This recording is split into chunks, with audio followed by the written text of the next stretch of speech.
Të nderuar televizionistë, përshëndetje, do të jemi bashkë në këtë edicion informativ këtu në Drita Televizion. Ju njohim me zhvillimet e ditës. Kryeministri i vendit Edi Rama ka njoftuar se Shqipëria do të bëhet bashkëfinancuese platformës inovative Thinking Machine Lab, që fokusohet në përdorimin e inteligjencës artificiale për të përmirësuar legjislacionin evropian dhe integrimin e Shqipërisë në Bashkimin Evropian. Për herë të parë, kryeministri Edi Rama ka shpallur se Shqipëria mund të bëhet bashkëfinancuese një start-up i të rëndësishëm në fushën e inteligjencës artificiale, të themeluar nga Mira Murati me emrin Thinking Machine Lab. Në një deklaratë të bërë sot, Rama theksoi se ka qenë ai që ka kontaktuar Muratin për të diskutuar mundësinë një bashkëpunimi mes Shqipërisë dhe këtij start-up inovativ. 3 shtetet e Kamta që më kanë bërë në advance ofertën për të bërë prioritet. Për të bërë arsye ata ajo që e pastaj më shpjegonte që çfarë është se janë 2 nivele. Një nivel është që futesh si më tha, që futesh me pak. Po si drama pak. Po ndërkohë që është dhe niveli tjetër që hitesh me shumë. Domethënë ne kemi ardhur koha që ne të hyjmë në këtë lojë, sepse Shqipëria është duke përdorur inteligjencën artificiale në përkthimin dhe njësimin e legjislacionit evropian në kuadër të çelës së grup kapitujve. Vetë kryeministri Edi Rama ka treguar se ishte ai i cili telefonoi Mira Muratit për t'i kërkuar ndihmë në këtë proces. Ti tash do ta ndihmosh Shqipërinë në fundin bëhet. A kujtoj se ku bëu humor. Por e kam seriozisht tash se kam përshtypjen me sa kuptoj unë këtë, se lexova pak. Që jam ditë fillim. Me sa kuptoj unë këtë është ti mund ta ndihmosh në fillim bëhet më shpejt. Se kuptoj ta, që kuptoj edhe ja thash, i tash shiko. Legjislacion. Pjesa që ti s'ke nga hikën fare me bëhen është merr 250.000 faqe. Këtej, edhe si di këtej. Dhe gjithë vendet, edhe ne kështu ishim përgatitur. Gjithë vendet në momentin kur filloi negociatat, bëj një ushtri me përkthyes. Edhe me juristë, edhe këtu, merre, adoptohej, ushtri. Tha mua dha, i thash kjo, më duket tha që është e bëshme. Duke theksuar rëndësinë e këtij projekti për integrimin e vendit, Rama ka njoftuar se Shqipëria ka ndërmend të financojë këtë platformë, duke i dhënë mundësinë që të bëhet një bashk aksioner në të. Ky hub do të kontribuojë në forcimin e lidhjeve teknologjike me integrimin më të shpejtë të Shqipërisë në Bashkimin Evropian.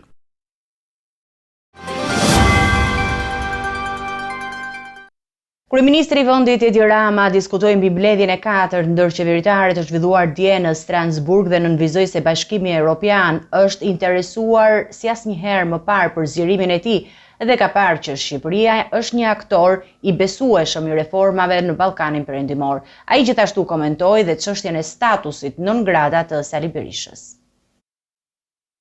Kryeministri i Shqipërisë Edi Rama mori pjesë në mbledhjen e 4 ndërqeveritare në Strasburg, ku diskutoi mbi procesin e integrimit të Shqipërisë në Bashkimin Evropian dhe rëndësinë e rolit të Shqipërisë në këtë proces. BE-ja sot është më interesuar se asnjëherë për zgjerimin dhe shikon tek Shqipëria një aktor me besueshmëri të lartë, një aktor të respektuar dhe një protagonist të procesit të reformave në Ballkanin Perëndimor. Pra, së bashku me Malezi, një antar i ri potencial i Bashkimit Evropian. Duke folur për procesin e integrimit, Rama e ka lidhur këtë me suksesin e reformës në drejtësi dhe veçanërisht me arritjet e institucioneve të drejtësisë, duke përmendur kreun e SPAK-ut Altin Dumani. Është një burr i Zotit, është një burr i ndershëm me integritet, prej shumë vitesh në sistem. E kishte dëgjuar ti ndonjëherë Altin Dumanin që ekziston as ekziston? Aty ishte Altin Dumani prokuror. Kishte thirrur ndonjëherë Altin Dumani ndonjë njeri me pushtet. Nuk do kishte kurrë këtu të tilla gjëra nëse nuk do isha këtu unë të zyrë dhe Partia Socialiste në qeveri. Kurrë. Altin Dumani, ky burri me që po flet ti tani, që shikon në ekran, atë shpatën ja mori ja dorëzoi drejtësisë. Altin Dumanit me kompani. Një tjetër çështje e ndjeshme që Rama komentoi ishte dhe statusi non grata i Sali Berishës, një vendim që është i vendosur nga Shtetet e Bashkuara të Amerikës. Pyet të tjerët. Se më thanë që dhe Latifi kishte thënë për non gratën, nuk di çfarë të them. A do hiqet, as do hiqet. Unë personalisht non gratën e kam konsideruar gjithmonë një turp të madh kombëtar për gjithë Shqipërinë edhe për mua, sikur mos kishte ndodhur do kishte qenë 100 herë më mirë për mua, për të gjithë bashkë. Po kjo historia që do hiqej në janar, do hiqej në shkurt, do hiqej në mars, do hiqej në prill, ta shohim. Shohim mos më qani hallin mua. Kryeministri Rama ka folur hapur për këto çështje dhe ka apeluar për një qasje më konstruktive ndaj zhvillimeve politike dhe integrimit evropian, duke theksuar se reformat dhe angazhimi i Shqipërisë janë të rëndësishme për të ardhmen e vendit dhe për marrëdhëniet me Bashkimin Evropian. Ish kryeministri Sali Berisha në një replik me Edi Ramën ka theksuar se nuk do të ketë ndonjë lidhje me skandalin me Gonigal dhe ka prezantuar disa masa për mbështetje të biznesit të vogël, përfshirë uljen e taksave dhe çmimin e energjisë elektrike. Ulja e çmimit të energjisë elektrike, vendosja e një minimumi jetik dhe rritja e pensioneve janë 3 nga pikat kryesore të programit ekonomik të Partisë Demokratike. Programi u prezantua nga kryetari i Partisë Demokratike Sali Berisha gjatë një vizite në tregun industrial të Tiranës, ku takua me qytetarë dhe tregtar. Berisha theksoi se nëse Partia Demokratike vjen në pushtet, çmimi i energjisë do të ulet 3 fish, ndërsa çmimi i ujit do të përgjysmohet. Ai premtoi gjithashtu rritjen e kufirit për të ardhurat e taksapaguesve nga 140.000 në 180.000 euro dhe faljen e të gjitha gjobave të vendosura ndaj biznesit të vogël. E kemi në epicentër të përpjekjeve tona për ta lehtësuar nga taksat, për ta amnistuar çdo gjobë që është vendosur në IT, për të pjesëtuar me 3 çmimin e energjisë, për të përgjysmuar çmimin e ujit, çmimin e e sipërfaqes publike 6 herë më të ulët. Pra ne besojmë se parat në kontot tuaja janë më të vlefshme se në konton e qeverisë, në kuptimin që i përdorni më mirë, zjeroni biznesin dhe punësoni më shumë. Dhe ne presim mbështetjen tuaj për këtë program. Një tjetër masë njoftuar nga lideri demokrat është vendosja e një minimumi jetik prej 200 eurosh për çdo pensionist. Po minimumi jetik është pikë e jona, vjen nga shkencat, vjen nga fiziologjia e njeriu që dikton që njeriu për të mos ngërën veten e tij duhet të marrë kaq ushqim, duhet të marrë këto që ai të mbahet. Përndryshe, nëse nuk ushqehet, u çliron nga disa shtërngica që keni, energjinë e blini 18 lek, do ta blini 6 lek, ujin do ta blini me gjysmë çmimi, niveli tavani për taksat do spostohet nga 140.000 euro që është në 180.000 euro, do falen të gjitha gjobat për biznesin e vogël, po, do falen. Dhe programi elektoral ekonomik i Partisë Demokratike vjen në një kohë kur vendi përballet me rritje çmimesh dhe sfida të mëdha ekonomike, ndërsa PD-ja synon të adresojë këto probleme përmes politikave lehtësuese për qytetarët dhe biznesin e vogël. Kryetari i Partisë Demokratike Sali Berisha ka zhvilluar një takim me qytetarët dhe bizneset të vogla në tregun industrial, ku prezantoi një sër premtimesh konkrete që do ndërmerren brenda 100 ditëve të para të një qeverisje të mundshme të Partisë Demokratike. Sali Berisha i ka dhënë përgjigje në distancë Edi Ramës, i cili më herët kishte kujtuar të kaluarën e tij si non grata.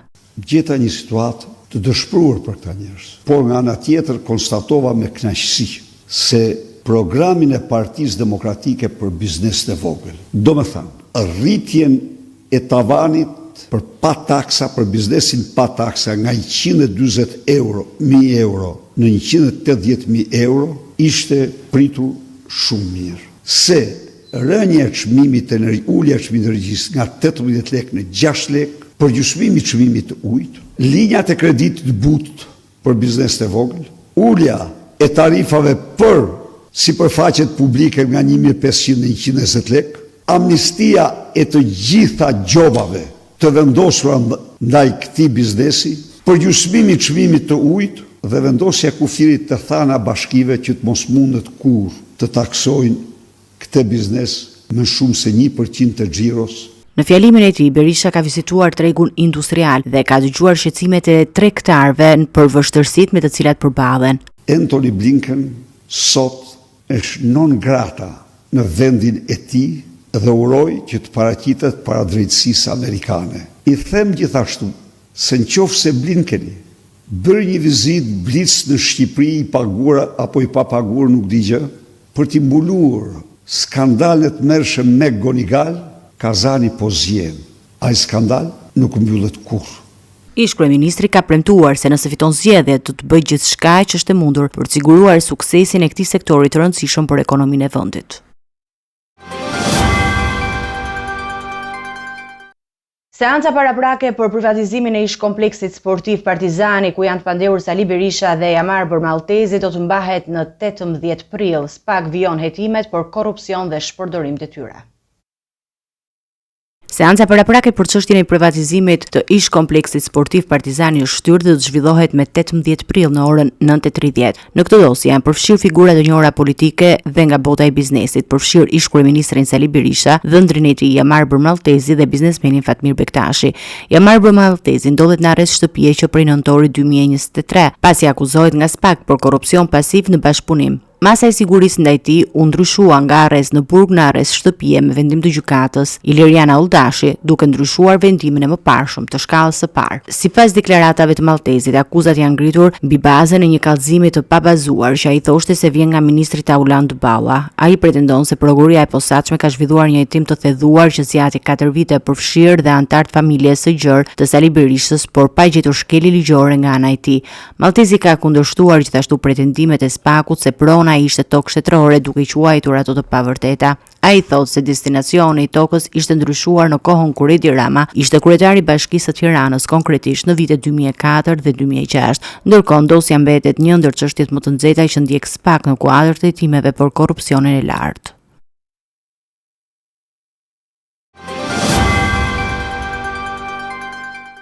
Bilanci i aksidentit tragjik në Shkodër është rënduar me 2 viktima të mitura, një 16 vjeçar dhe një 14 vjeçar që humbën jetën pas një përplasje të rëndë me një mur. Aksidenti ndodhi pas ditën e djeshme në zonën e Stom Golem, ndërsa 2 të rinj ishin kthyer nga stërvitja e futbollit. Në një aksident tragjik që ndodhi në Shkodër, 2 të mitur humbën jetën pasi u përplasën në një mur në zonën e Stom Golemit. 2 viktimat janë 2 adoleshentë, 16 vjeçar dhe një 14 vjeçar, të cilët udhtonin me një motomjet dhe humbën kontrollin duke dalë nga rruga dhe duke përfunduar përballë një muri. Aksidenti ndodhi rreth orës 18:20 në momentin që 2 të rinj po ktheheshin nga stërvitja e futbollit, pasi ishin pjesë e një akademie futbolli në Shkodër. Përplasja e fortë i mori jetën e menjëhershme 16 vjeçarit, ndërsa 14 vjeçari, i cili ishte transportuar me urgjencë në spital në qendrë të rënd, ka ndruar jetë më vonë si pasojë e plagëve të marra. 2 të rinj kishin udhëtuar me motomjet dhe policia dyshon se shkaku i aksidentit mund të ketë qenë mungesa e lejes së drejtimit dhe përvoja e kufizuar në drejtim të mjetit. Policia ka nisur menjëherë hetimet dhe ka formuar një grup hetimor për zbardhjen e plotë rrethanave të ngjarjes. Dyshohet se aksidenti mund të jetë shkaktuar nga humbja e kontrollit të motomjetit, pasi të rinjt ishin ende në moshë të mitur dhe nuk kishin përvojën e nevojshme për të drejtuar mjetin. Grupi hetimor po bashkëpunon ngushtë me prokurorinë për të përcaktuar shkakun e saktë të aksidentit dhe për të zbardhur çdo detaj të mundshëm që mund të kenë çuar në tragjedinë e ndodhur. Ngjarje tragjike ka ndodhur në fshatin Mërtish të Divjakës, ku një elektricist 32 vjeçar ka humbur jetën gjatë punës për riparimin e një linje elektrike. Policia ka arrestuar 2 kolegët e tij për shkelje të rregullave të sigurisë. Një elektricist 32 vjeçar ka humbur jetën dje në Mërtish Divjak pasi ra në kontakt me rrymën gjatë riparimit të një linje elektrike. Sipas hetimeve, ngjarja tragjike ka ndodhur për shkak të mosrespektimit të rregullave të sigurisë gjatë punës. Policia ka njoftuar se ka arrestuar 2 elektricistë të kompanive OST dhe OSHI, Xhezmi Haliti dhe Arben Presheva, për shkelje të rregullave të mbrojtjes në punë. Ata dyshohen se nuk kanë shkëputur energjinë elektrike përpara se 32 vjeçari Xhuja Shtëmbari të niste punën për riparimin e linjës, çka ka shkaktuar dhe tragjedinë. Pas ngjarjes, familja e të tjerit ka hapur dyert e mortit në Fier Seman të Gradishtës për të përcjellë të riun që la pas një fëmijë të mitur. Sipas deklaratës së policisë, hetimet janë ende në vazhdim dhe më shumë detaje mund të bëhen të ditura pas përfundimit të veprimeve hetimore. Melisa Hoxhallari, e cila ishte shpadur në kërkim për plagosjen e babait të fëmijës së saj, ka vendosur të vedërzohet në policinë e Fierit pas një periudhe 3 mujore arratije. Ngjarja e rëndë ndodhi në 5 janar, ku plagos 40 vjeçari Gledian Hoxhallari. Mbrëmjen e djeshme, Melisa Hoxhallari ka dorëzuar veten në policinë e Fierit pas më shumë se 3 muaj në arrati. Ai ishte shpadur në kërkim për ngjarjen e rëndë të ndodhur në 5 janar, ku plagos me armë zjarri Gledian Hoxhallari, babai i fëmijës së saj. Ngjarja ka ndodhur në një lokal pranë zonës së njohur si Zo Gujzi në Fier, ku një konflikt për kujdestarinë e djalit 9 vjeçar ka eskaluar në dhunë duke shkaktuar plagosjen e Gledianit. Sipas hetimeve, Gledian Hoxhallari u qellua nga Klement Bega, i partneri Melisës, ndërsa në momentin e përplasjes së dhunshme, i pranishëm ishte edhe fëmia i çiftit. Pas plagosjes së 40 vjeçarit, Beqaj dhe Melisa u larguan nga vendngjarja, duke marrë me vete dhe fëmijën i cili ishte i tronditur nga ngjarja dhe kishte kërkuar nënës të mos largojë duke e lënë babain e tij të gjakosur. Pas ngjarjes, Glediani u transportua në Spitalin e Traumës në Tiranë, ku mbeti për ditë të tëra në terapi intensive dhe në gjendje kritike për jetën. Policia ka nisur më njëherë hetimet në kërkim për autorin dhe bashkëshortën e tij, të cilët kishin shpëtuar pas ngjarjes. Me vetëdorëzimin e Melisës pritet që hetimet të hedhohen dhe të zbardhet më shumë detaje mbi motivin dhe dinamikën e ngjarjes. Tashmë autoritetet po punojnë për të ndriçuar plotësisht këtë ngjarje të rëndë.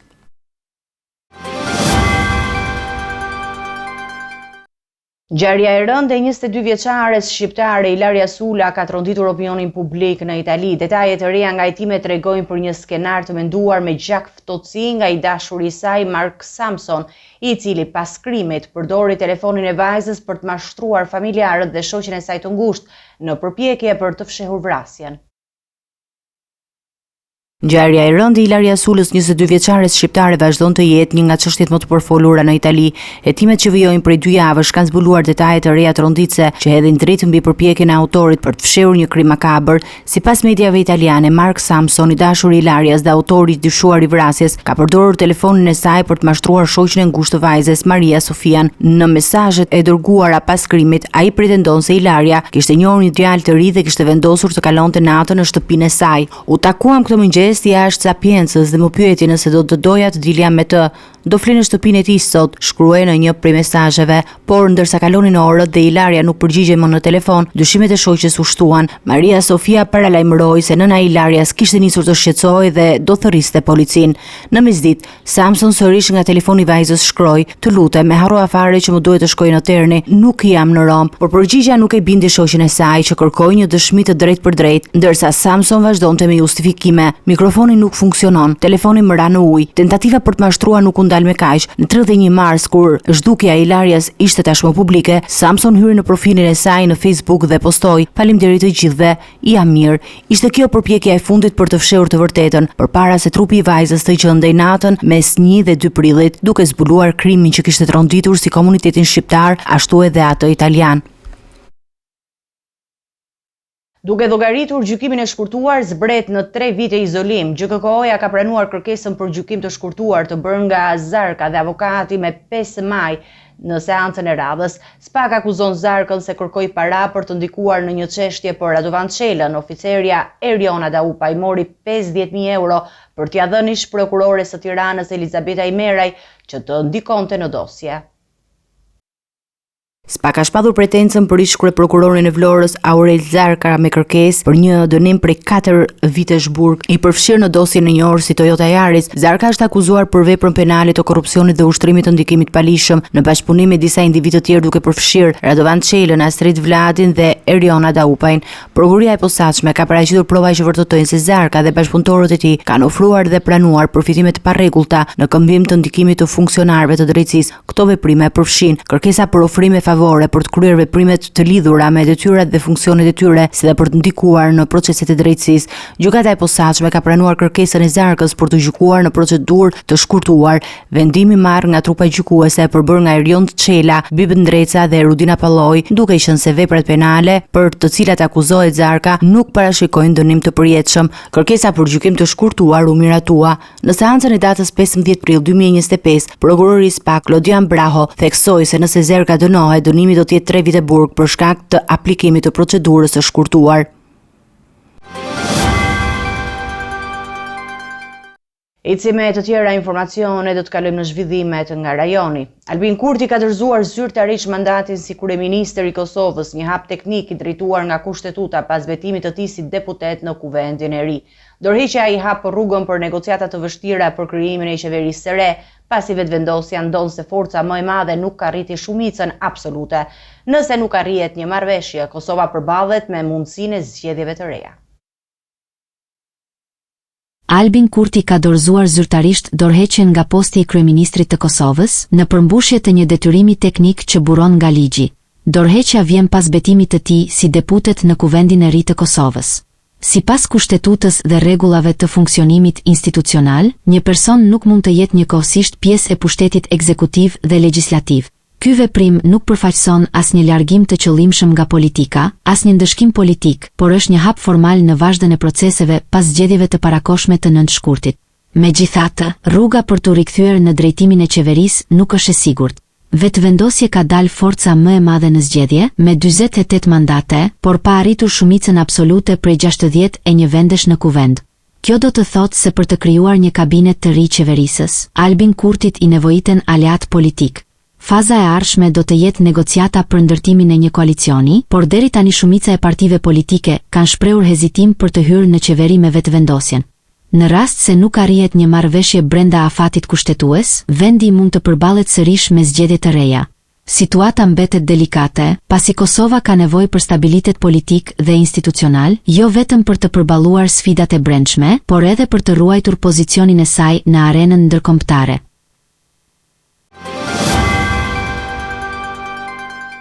Në sfondin e tensioneve në Ukrainë dhe rritjes së ndikimit rus dhe kinez në rajon, Ministrja e Jashtme gjermane Annalena Baerbock theksoi nevojën urgjente për përshpejtimin e integrimit të vendeve të Ballkanit Perëndimor në Bashkimin Evropian. Në fokus të diskutimeve ishin edhe bisedimet me përfaqësues të Shqipërisë lidhur me ecurinë e saj drejt Bashkimit Evropian.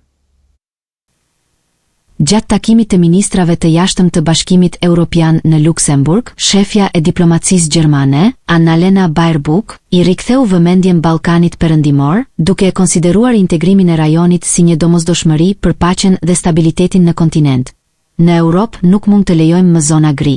Thellimi i procesit të integrimit të Ballkanit Perëndimor, sidomos në kohën kur lufta në Ukrainë vijon, është një politikë europiane në shërbim të paqes, deklaroi Baerbock. Në fokus të diskutimeve ishin edhe bisedimet me përfaqësues të Shqipërisë, lidhur me ecurinë e saj drejt Bashkimit Evropian. Kryediplomatja gjermane u shpreh se është koha për një hap të madh përpara në rrugën e Shqipërisë drejt antarësimit. Edhe pse perspektiva e zgjerimit është hapur prej më shumë se 2 dekadash për vendet e rajonit, përpjekjet e aktorëve si Rusia dhe Kina për të rritur influencën në Ballkan kanë rritur ndjeshmërinë e Brukselit, që tashmë duket se po përpiqet të japë një impuls të ri procesit të antarësimit. Do të ecim me informacionet nga bota. Refuzimi i Harvardit për të pranuar kërkesat e administratës Trump ka nxitur një përplasje të hapur mes universitetit prestigjioz dhe shtëpisë së bardhë, që ka reaguar menjëherë duke pezulluar miliarda dollar fonde federale.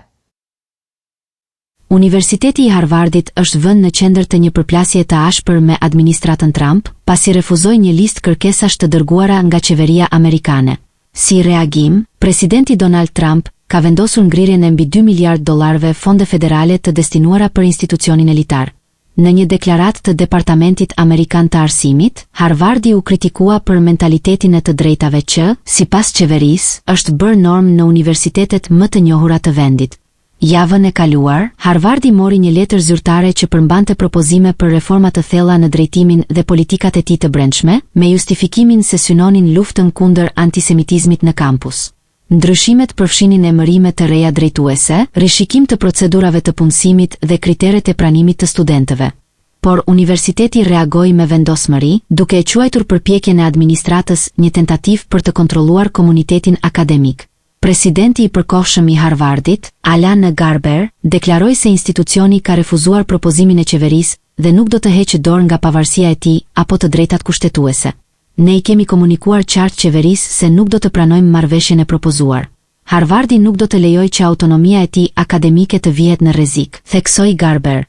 Kjo përplasje e bën Harvardin universitetin e parë të rëndësishëm në Shtetet e Bashkuara që refuzon hapur presionin e administratës për të ndryshuar strukturat e tij në emër të sigurisë dhe luftës kundër urrëties. Ndërkohë, Trump ka akuzuar universitetet elitare se kanë dështuar të mbrojnë studentët hebrenj gjatë valës së protestave në kampuset amerikane kundër luftës në Gaza dhe mbështetjes së SBA për Izraelin. Në një deklaratë të bujshme pas një sulmi të përgjakshëm rus në Ukrainë, presidenti amerikan Donald Trump ka fajsuar drejt për drejt Volodymyr Zelenskin për nisjen e luftës me Rusinë, duke rënditur ato mes përgjegjësive për humbjen e miliona jetëve. Presidenti amerikan Donald Trump ka ngritur akuza të forta ndaj presidentit Ukrainas Volodymyr Zelensky, duke e fajsuar për fillimin e konfliktit me Rusinë dhe duke sugjeruar se ai, së bashku me Vladimir Putinin dhe Joe Biden, mban përgjegjësi për vdekjen e miliona njerëzve në Ukrainë. Nuk mund të nisësh një luftë kundër dikujt që është 20 herë më i fuqishëm se ty dhe më pas të presësh ndihmë me disa raketa, tha Trump gjatë një deklarate për gazetarët në Shtëpinë e Bardhë. Komentet e tij erdhën vetëm një ditë pas një sulmi masiv rus në qytetin e Sumit, ku mbetën të vrarë të paktën 35 persona dhe mbi 100 të tjerë u plagosën, duke u konsideruar si sulmi më i rëndë ndaj civilive ukrainas për këtë vit. Trump e përshkroi sulmin si të tmerrshëm dhe shtoi se kishte dëgjuar se Rusia kishte bërë një gabim, pa dhënë detaje të mëtejshme. Mëtej, ai tha, miliona njerëz kanë vdekur për shkak të 3 personave, Putinit, Bidenit dhe Zelenskit. Edhe pse të dhënat zyrtare flasin për qindra mijëra viktima në të dyja palët që nga nisja e agresionit rus në shkurt 2022, jo për miliona. Deklaratat e Trump kanë rritur tensionet politike në Washington dhe përtej. Trump vuri në dukje se udhëheqësi i Ukrainas ishte gjithmonë në kërkim të blerjes së raketave. Kur fillon një luftë, duhet ta dish nëse mund ta fitosh atë apo jo, tha presidenti amerikan. Trump është përplasur vazhdimisht me Zelenskin që kur ai u kthye në detyrë këtë vit dhe më herët po ashtu është dukur se ka fajsuar Ukrainën për fillimin e luftës. Presidenti i Kinës Xi Jinping ka nisur një turne 5 ditor në Azinë Juglindore me ndalesa në 3 vende kyçe të rajonit, Vietnam, Malajzi dhe Kambodja, në një përpjekje për zgjeruar ndikimin ekonomik dhe diplomatik të Pekinit në një kohë ku rivaliteti me Shtetet e Bashkuara po intensifikohet. Xi Jinping mbërriti të hënën në Hanoi, ku u prit nga udhëheqësit më të lartë vietnamez. Gjatë vizitës zyrtare u firmosën 45 marrëveshje bashkëpunimi që përfshin fusha strategjike si infrastruktura, teknologjia dhe zinxhirët e furnizimit, edhe pse detajet mbi këto marrëveshje nuk janë bërë ende publike. Në një artikull të botuar në gazetën zyrtare të Partisë Komuniste Vietnameze, presidenti kinez theksoi rëndësinë e bashkëpunimit ekonomik dhe dënoi luftrat tregtare, duke thënë se nuk ka fitues në një përplasje të tillë dhe se proteksionizmi nuk të çon askund. Nga ana tjetër, presidenti amerikan Donald Trump reagoi ashpër ndaj kësaj vizite, duke e cilësuar si një përpjekje për të vidhur avantazhin ekonomik të SBA-s. Nuk fajsoj Kinën, as Vietnamin, deklaroi Trump, por kjo duket si një takim që ka për synim të dëmtoj Amerikën. Vietnami gjendet në një pozitë delikate. Nga njëra anë, është kthyer në një qendër të rëndësishme për prodhimin dhe eksportin drejt SBA-s, ndërsa nga ana tjetër, është përfitues i drejt për drejt i investimeve kineze, që vetëm vitet e fundit kapin shifra me miliarda dollar. Statistikat tregtare për 3 muajt e parë të këtij viti e dëshmojnë këtë balancë. Eksportet e Vietnamit drejt SBA-s arritën në 31.4 miliard dollar, ndërsa importet nga Kina në rreth 30 miliard. Sipas analistëve, ky pozicion e bën Vietnamin një hallk kyçe në zinxhirin tregtar global dhe një faktor që Pekini kërkon të afrojë më shumë në orbitën e tij strategjike. Pas Vietnamit, Xi Jinping pritet të udhëtojë drejt Malajzisë dhe Kambodžias, ku gjithashtu do të zhvillojë takime në nivelet më të larta shtetërore dhe pritet të nënshkruajë marrëveshje të reja që forcojnë prezencën ekonomike kineze në këto vende. Vizita konsiderohet nga vëzhguesit ndërkombëtar si një sinjal i qartë se Kina kërkon të pozicionohet si një partner më i qëndrueshëm dhe më afatgjat në rajon. Në një kohë kur SBA-ja përballet me kritika për qasjet e luhatshme dhe jo gjithmonë të qëndrueshme në politikën e jashtme, veçanërisht gjatë administratës Trump.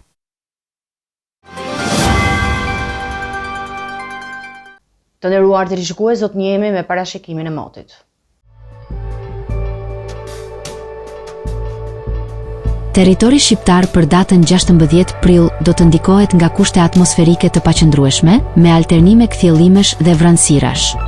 Në disa zona priten rreshje shiu të përkohshme, veçanërisht në zonat veriore dhe qendrore të vendit.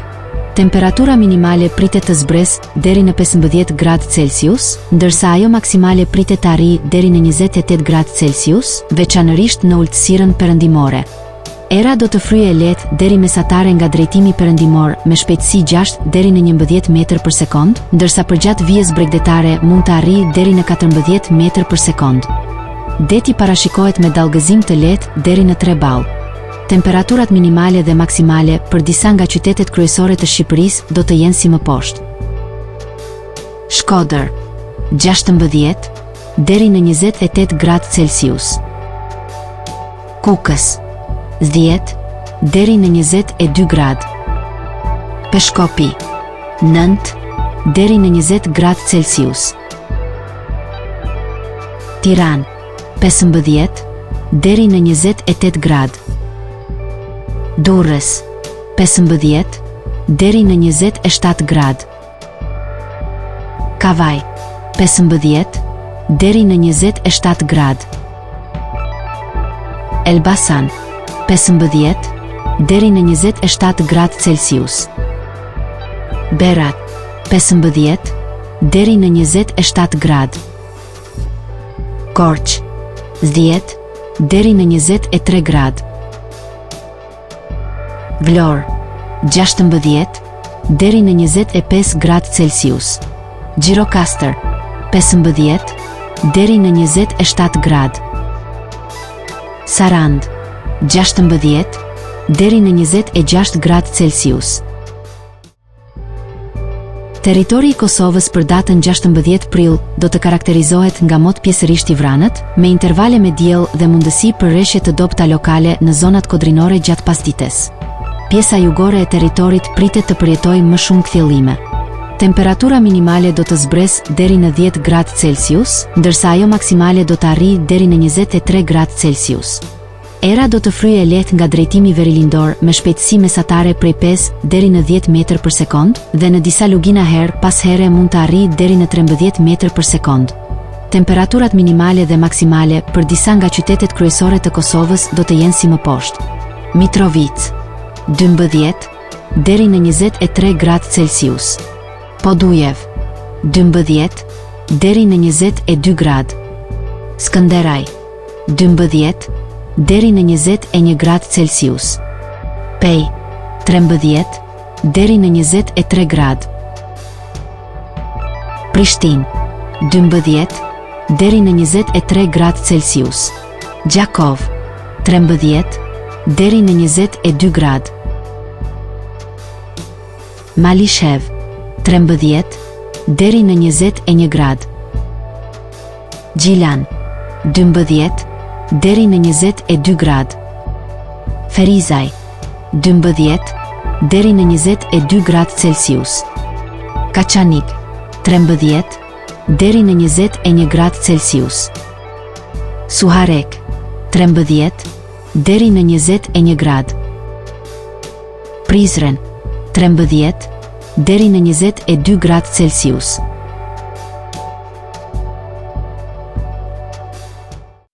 Ishte gjithçka e përgatitur në këtë edicion informativ. Ju faleminderit për vëmendjen tuaj. Bashkë do takohemi në edicione të tjera. Deri atëherë, miru takofshim.